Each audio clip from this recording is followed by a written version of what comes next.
Glória a Deus. Amém. Glória a Deus. Abra a tua Bíblia em Joel, capítulo 28, capítulo 2, versículo 28.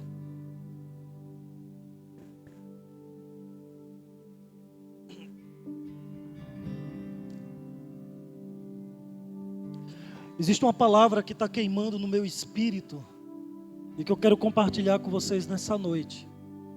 E eu creio que Deus ele vai falar com você como se você fosse filho único. Você vai sair daqui com essa impressão: Senhor, eu sou filho único. Joel capítulo 2, versículo 28.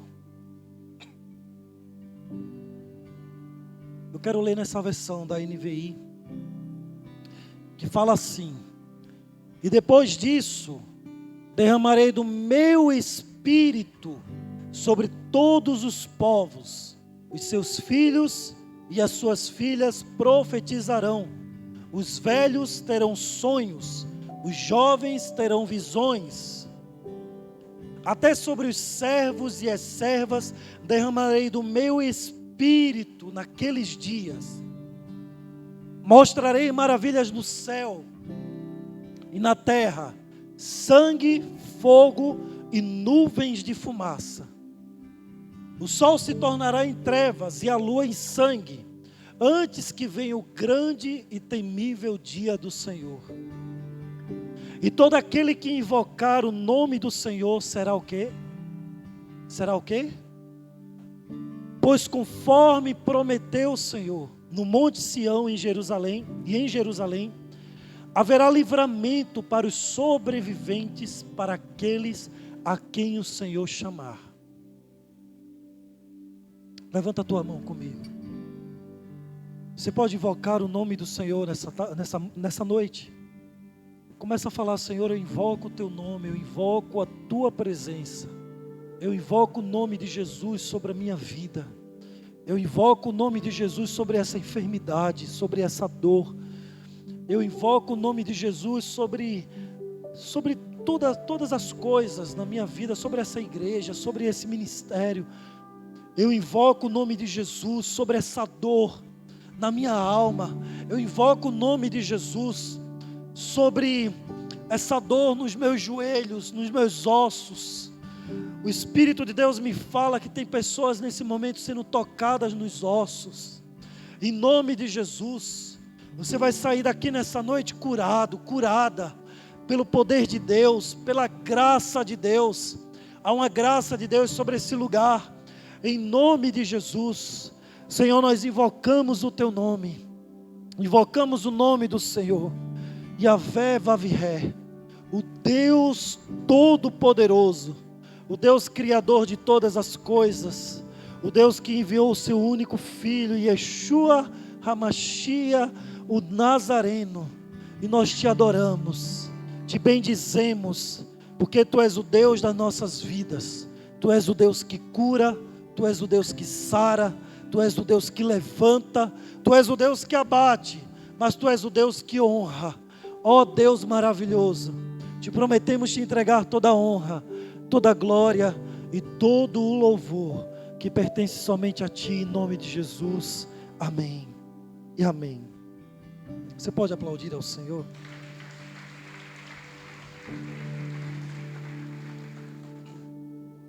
Irmãos, eu ouço falar de um avivamento que está vindo sobre a nação brasileira há muitos anos. Eu me converti com 14 anos de idade. E desde aquela época eu ouço falar de um grande avivamento. E a palavra avivamento é o mesmo que despertamento. A gente acha que avivamento ele se baseia somente em manifestações de dons. Em uma igreja talvez cheia dos dons, mas nós sabemos que dons espirituais não é sinônimo de avivamento. Os dons eles são precisos, eles são maravilhosos para a edificação do corpo de Cristo, para a edificação da igreja, para a organização da igreja, porque cada um é usado nos dons, cada um é usado da maneira como Deus quer usar. Mas avivamento não se baseia somente nisso. Tem muita gente sendo usada nos dons, mas sendo usado muito menos no caráter. Tem muita gente sendo usado nos dons. A igreja de Corinto, ela vivia, e era uma igreja que era cheia dos dons. Vivia experiências tremendas nos dons. Mas era uma igreja completamente dividida. E aí Paulo, ele entra naquele contexto, ele entra naquela situação para poder instruir a igreja com relação aos dons, mas também com relação ao caráter. E eu sempre falo isso em alguns lugares onde eu vou pregar, que tem muita gente falando em línguas, mas a mesma língua que é usada para falar em línguas é a mesma língua que amaldiçoa pai, mãe, filho, marido, esposa, amaldiçoa o vizinho. E eu acredito piamente que avivamento é um conjunto de coisas. Esse conjunto de coisas é o tratamento do caráter. Irmão, pode soltar esse fundo musical aí, tá?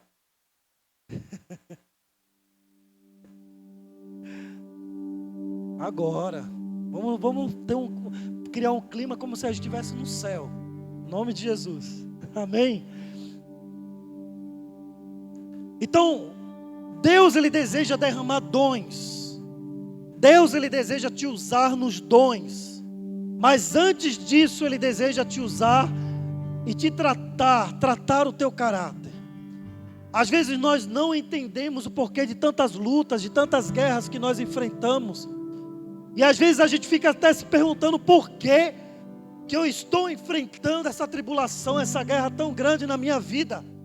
Parece que as coisas não saem do lugar, parece que as coisas não prosperam, não andam.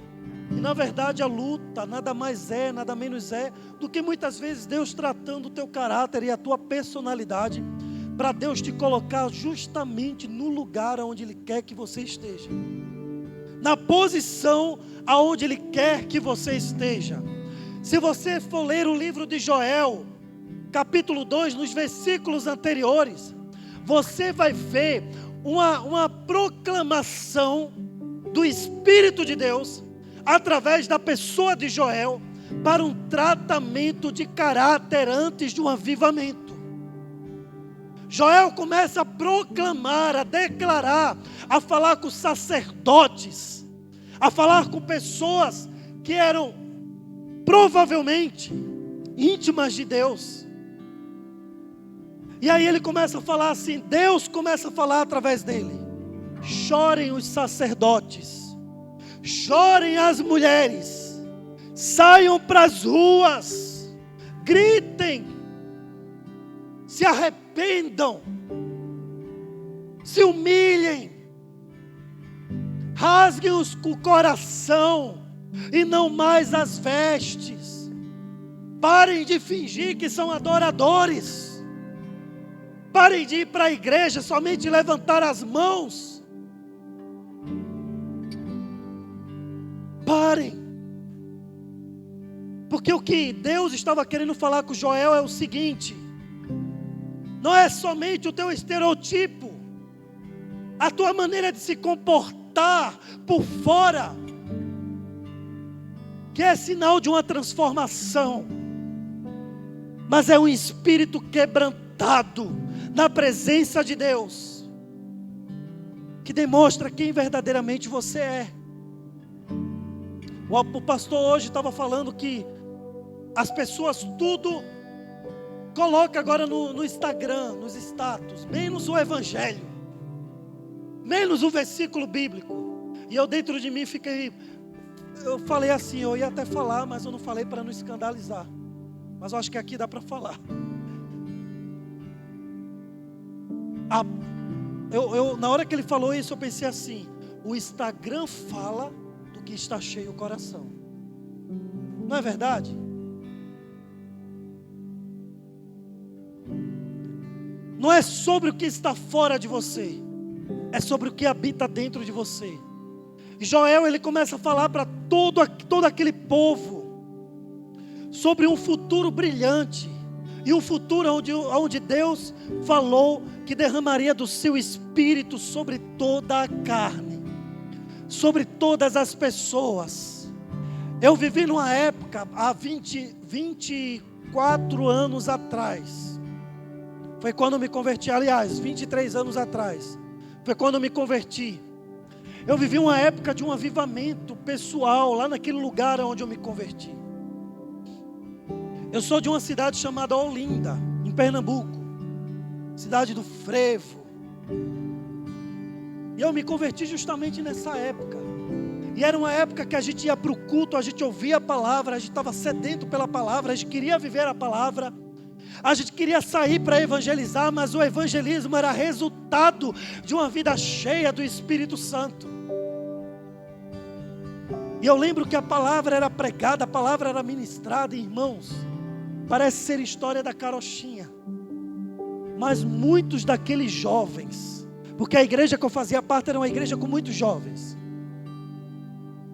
Muitos daqueles jovens no final do culto eram carregados para suas casas. Eram levados assim, outros jovens carregando, por causa da unção de Deus, da presença de Deus, que invadia a vida deles, que enchia a vida deles.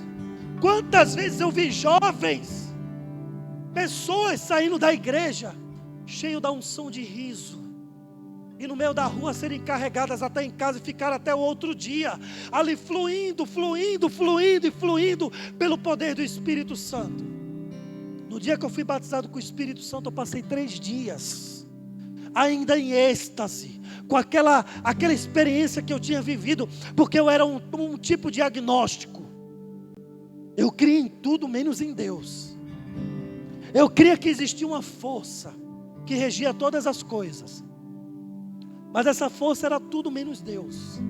Talvez era a natureza.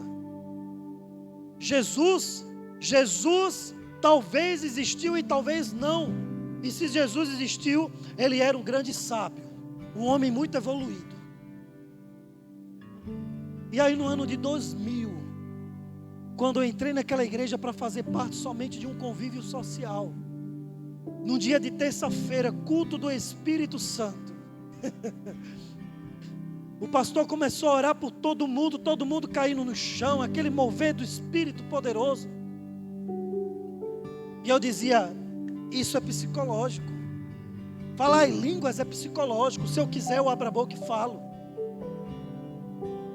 Até que ele falou assim: você que quer receber o batismo com o Espírito Santo, sai do teu lugar e vem aqui na frente. Antes disso, do meu lado, estava um jovem amigo, que antes dele entrar na igreja, ele fumava um baseado. Ele ainda não era liberto.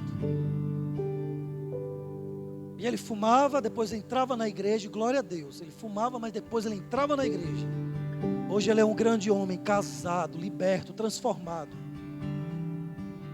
Porque a igreja fez o papel dela, que era de cuidar. E não de espantar, sai daqui. Pelo contrário, trouxe para perto. E quando o pastor orou por mim, eu não senti nada. Mas quando orou por ele do meu lado, ele começou a cantar em línguas estranhas. E aí eu virei para o Deus a qual eu achava que não existia. E eu fiquei revoltado. Eu falei, está vendo que você não existe mesmo? Eu, um menino direito, nunca me droguei, nunca fiz essas coisas. Nunca falei essas línguas aí. Ele, esse rapaz dessa maneira, falar nessas línguas. E aí eu fiquei muito revoltado com aquilo. E o pastor chamou para ir para frente, eu fui. Naquele dia eu tive uma experiência chamada de arrebatamento de sentidos. Foi uma experiência que marcou minha vida e meu ministério. E o primeiro sinal que aconteceu do batismo com o Espírito Santo, quem aqui já recebeu o batismo com o Espírito Santo na sua vida? Na evidência de línguas, de dons espirituais. Meu irmão, o primeiro sinal que aconteceu quando eu recebi o batismo com o Espírito Santo naquele dia, foi o desejo de sair nas ruas e proclamar e de falar para as pessoas que Jesus, ele é real. Eu fico me perguntando, tanto de gente que fala que é batizado com o Espírito Santo, mas nunca na sua vida propagou ou compartilhou de Jesus para outras pessoas. Isso é impossível. É impossível alguém dizer que tem o Espírito Santo e não compartilha o Evangelho em canto nenhum.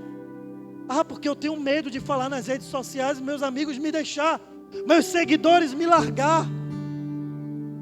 Hoje de manhã até cheguei a falar uma coisa. Tem gente que tem a mania, tem até fazem isso. Cristão, igreja tal, signo de Áries. Porque tem vergonha. Tem vergonha de ser a nova criatura em Cristo Jesus. Tem vergonha de falar quem é, para que veio, o que Deus fez na sua vida. Olha, irmãos, o batismo com o Espírito Santo, ele causa uma revolução na vida de um cristão. Eu sei o que aconteceu comigo, quem eu era e o que aconteceu comigo depois. Você sabe o divisor de águas que acontece sobre a sua vida quando você recebe o poder do Espírito Santo sobre você. A mulher, ela fica mais empoderada. O homem, ele fica mais elegante. Porque tem o Espírito Santo. Eu sei quem eu era. Um jovem meio deprimido, tímido, não sabia falar, não sabia fazer nada. Eu até li hoje de manhã sobre Jeremias capítulo 1, quando Deus ele tem uma visitação com Jeremias. Jeremias era de uma família sacerdotal e provavelmente Jeremias iria viver no meio desse contexto sacerdotal. No meio da igreja existem 3 tipos de ofícios. E um desses ofícios é o ofício sacerdotal, que é o ofício de entrega, de adoração, de oferendas, de ofertar a Deus. O pastor estava ali falando sobre a importância de dizimar e ofertar, e Deus estava ministrando no meu coração ali. Sabe o que? O teu dízimo, ele respalda a tua fé. E a tua oferta respalda o milagre de Deus na tua vida. Então, é um dos ofícios sacerdotais, é o ofício da entrega, da doação. Senhor, eu faço para Ti, como entrega, como sacrifício. E Jeremias vivia nesse contexto, e provavelmente Jeremias iria se tornar também um sacerdote futuramente. E aí acontece uma calamidade no meio do povo de Jerusalém. O povo de Jerusalém vivia entre altos e baixos. No momento eles estavam bem com Deus, estavam adorando a Deus. Em outro momento eles estavam adorando o bezerro de ouro.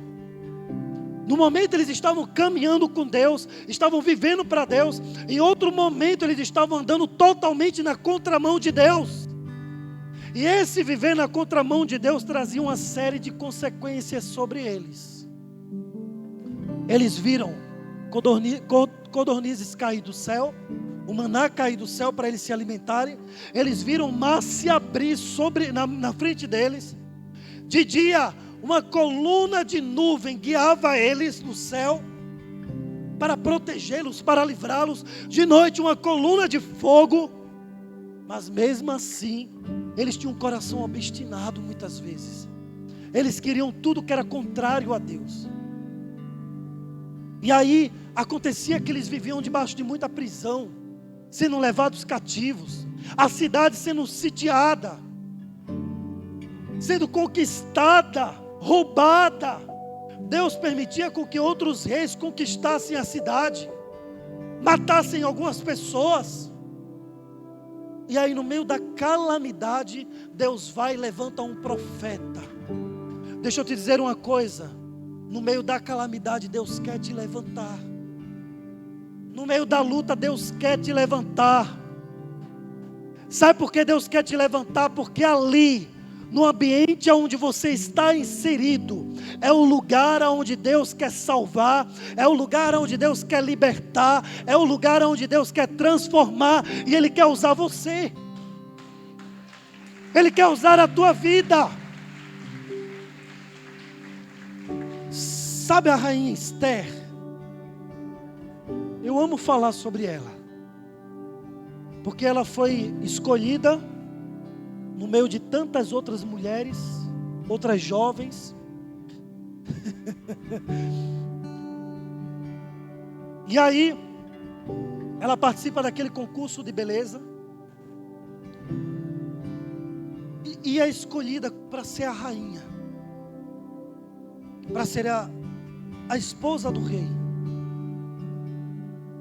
É levantado um complô contra o povo judeu e consequentemente contra ela, porque ela era uma mulher judia. E aí o tio dela chega próximo das portas aonde ela habitava, e ele fala assim: olha, está acontecendo isso, isso, isso e isso, tudo para acabar com as nossas vidas. E o tio dela fala mais ou menos nessas palavras: toma alguma atitude, se levante, porque talvez foi para esse tempo que você foi levantada rainha. Presta bem atenção numa coisa: foi para esse tempo que Deus te levantou para salvar a tua casa, a tua família, para salvar teus pais. Eu fui o primeiro a me converter dentro da minha casa. Depois de mim veio meus irmãos, minhas tias, meus tios, minha madrasta, agora há pouco se converteu. Meu pai está caminhando para a igreja. Um irmão meu, que era a pessoa mais difícil do mundo, esse meu irmão dizia assim: eu odeio esse teu Deus. Se batizou, vai fazer uns 20 dias. Está apaixonado por Jesus, porque eu entendo que eu fui levantado para esse tempo dentro do meu lar, no contexto da minha família, para trazer salvação e restauração em nome de Jesus. Então Joel, ele começa em primeiro lugar falando sobre posicionamentos de arrependimento. Fala assim comigo: avivamento vem através de arrependimento. E aí ele começa a proclamar e começa a desafiar o povo, Deus usando ele: vão para as ruas, rasguem o coração, se arrependam, se humilhem, orem mais, toquem a trombeta em Sião, toquem o chofar, dá um alerta para as pessoas. O avivamento ele vai acontecer aqui nesse lugar quando a igreja começar a ter a consciência que precisa se humilhar, se rasgar, se jogar no chão e dizer para Deus: Deus, nós precisamos do Senhor aqui nesse lugar, precisamos do Senhor em Cruzeiro. Nós queremos sim ser uma igreja relevante sobre essa cidade, nessa sociedade, trazer transformação aonde nós entrarmos. Esse é o papel da igreja. O papel da igreja não é somente vir no culto de domingo, ficar aqui 2, 3 horas assistindo o culto, levantando as mãos para Deus, recebendo e recebendo e recebendo. O papel da igreja é ser a eclésia lá fora, ser uma transformação para essa sociedade. Talvez o teu apelido está vendo aquele irmão daquela igreja, ó, já lá vem o problemático. Quando fulano chega, parece que vem uma treva junto com ele. Quando fulana chega, é só problema, é só confusão. Mas em nome de Jesus, através do poder do Espírito Santo, a partir de hoje, aonde você chegar, as pessoas vão dizer assim: ali vem a minha cura, ali vem o meu milagre. Quando fulano chega, fulano traz salvação para a minha vida. Quando ele chega, o ambiente é transformado. Deus age através da vida dele em nome de Jesus. É isso que vai acontecer na tua vida a partir de hoje em nome de Jesus. Então eu vivi nesse contexto de avivamento. As pessoas recebiam do Espírito, mas elas não guardavam para si. Lá em Recife, a gente usa um termo, a gente diz assim para os profetas: não engula fogo. Porque tem muita gente engolindo demais. E aí começa a causar um mal-estar, uma indigestão. Você começa a sofrer por dentro, começa a ficar meio doente, não sabe por que está ficando doente. Não sabe porque as coisas não estão indo muito bem. Mas é porque você não está anunciando Jesus para as pessoas muitas vezes. É porque o teu vizinho do teu lado talvez está com desejo de se suicidar. E Deus quer te usar para ir até ele, convidar para tomar um café, um chazinho. com um bolinho e falar de Jesus para essas pessoas.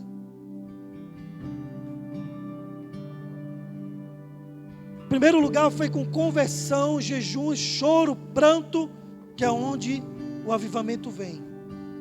Em segundo lugar, Joel fala assim: rasguem o coração, que está lá no versículo 13.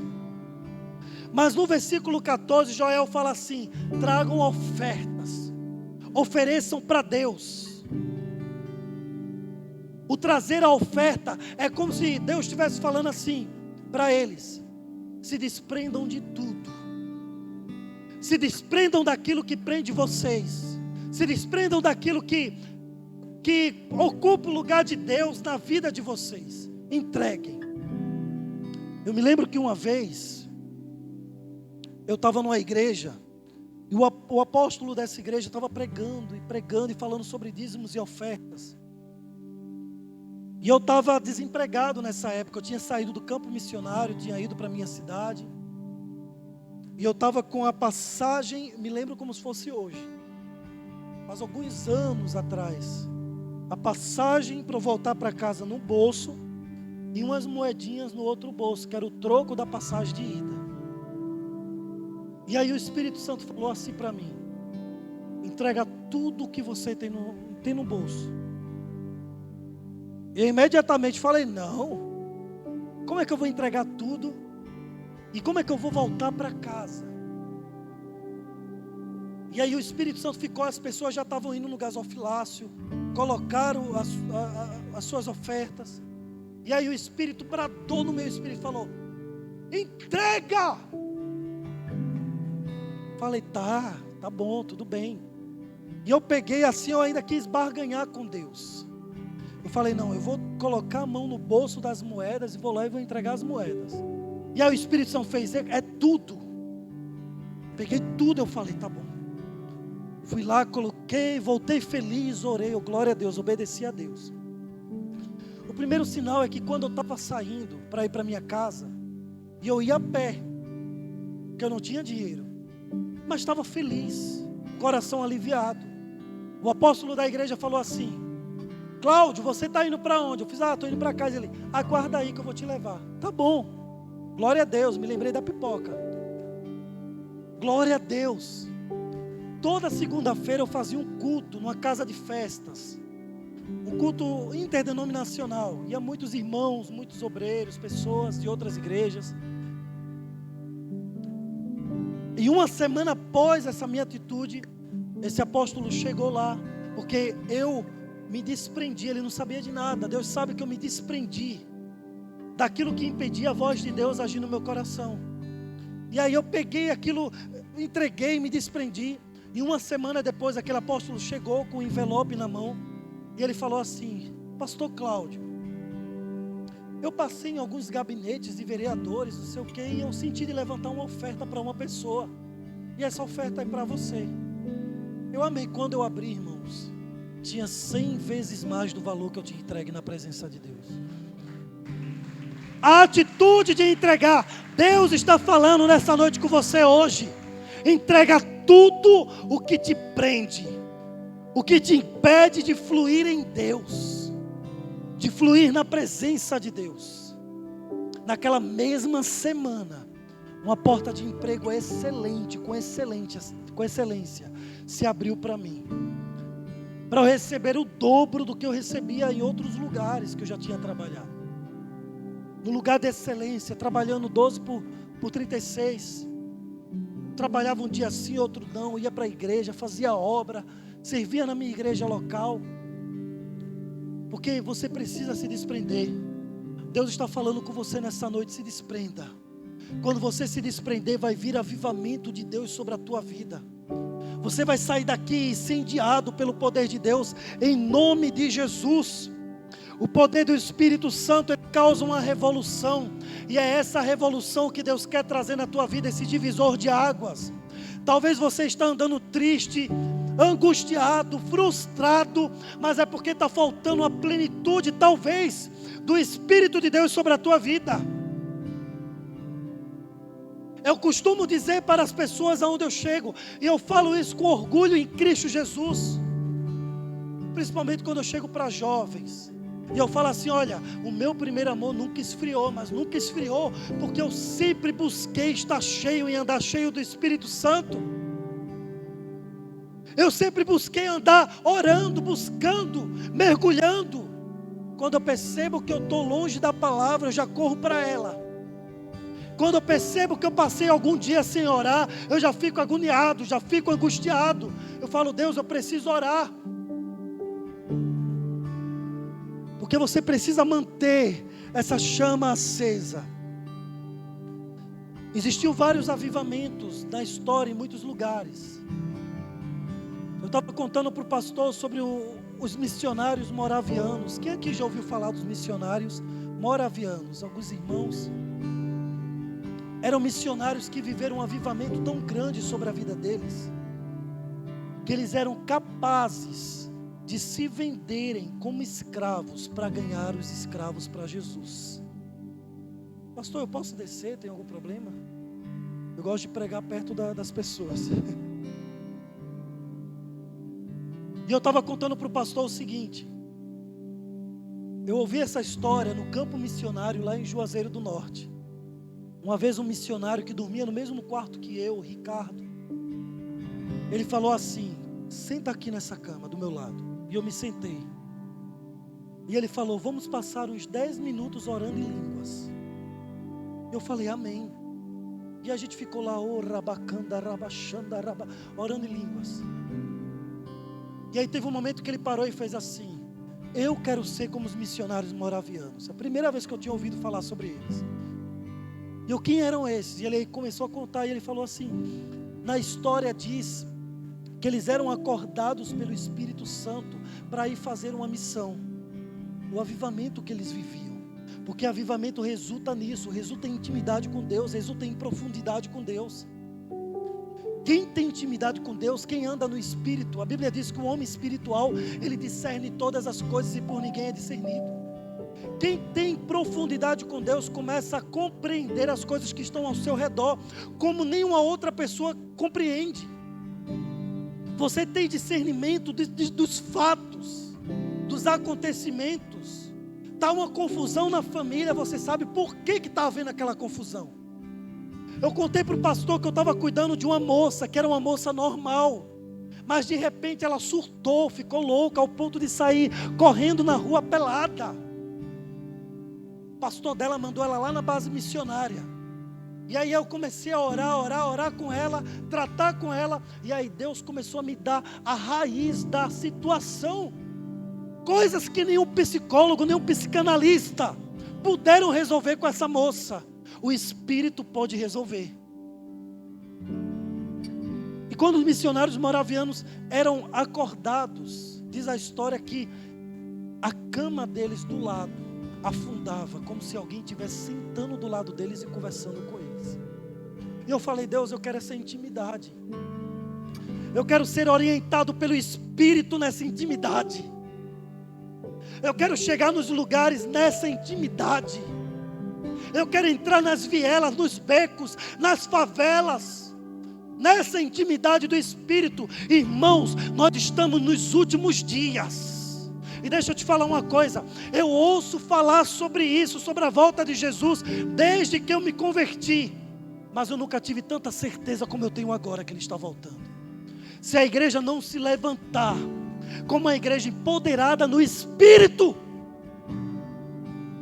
na presença de Deus, sem picuinhas. Um judeu uma vez chegou para mim e falou assim, você sabe qual é o reino mais dividido na terra? Eu falei, não. Eu falei, talvez sei lá, não sei. Ele falou, a igreja. E aquilo me chocou. Falei, Senhor, eu não posso nem falar nada porque é uma verdade. A igreja ela é dividida em denominações. Não por causa das denominações, mas porque uma crê de uma maneira, a outra crê de outra maneira, e não se juntam para nada. E quando não é isso, a igreja interna, a igreja local, ela está ali acontecendo, mas está dividida entre si. E a Bíblia fala claramente que o Espírito de Deus, ele só age no meio da unidade. quando os discípulos de Jesus, lá em Atos capítulo 2, eles se reuniram no mesmo lugar, para orar, num só propósito, numa só visão, num só comando. Diz a palavra que eles ouviram um som como de um vento veemente, impetuoso, que encheu toda a casa onde estavam reunidos. E aí pousou sobre cada um deles línguas como que de fogo. E eles passaram a falar em outras línguas, conforme o Espírito os concedia que eles falassem. E o resultado daquela unidade, no só propósito, no só Espírito, no só pensamento, foi muitas mil almas convertidas em uma só pregação de Pedro. Oi? Falou? É isso que Deus está esperando de nós. O crente cheio do Espírito, ele não vive com picuinhas, não vive com guerras entre irmãos. O crente cheio do Espírito, ele vem com a resolução. Ele vem com a resolução do problema. O crente cheio do Espírito, ele pode até andar um pouco entristecido, mas logo ele se levanta e ele fala assim: eu tenho o Espírito de Deus, a alegria do Senhor é a minha força, eu vou andar, eu vou conquistar e vou fazer e vai acontecer. O crente cheio do Espírito é o crente que sonha. E ele sonha e realiza, porque ele vai pelo Espírito. Fica de pé no teu lugar em nome de Jesus.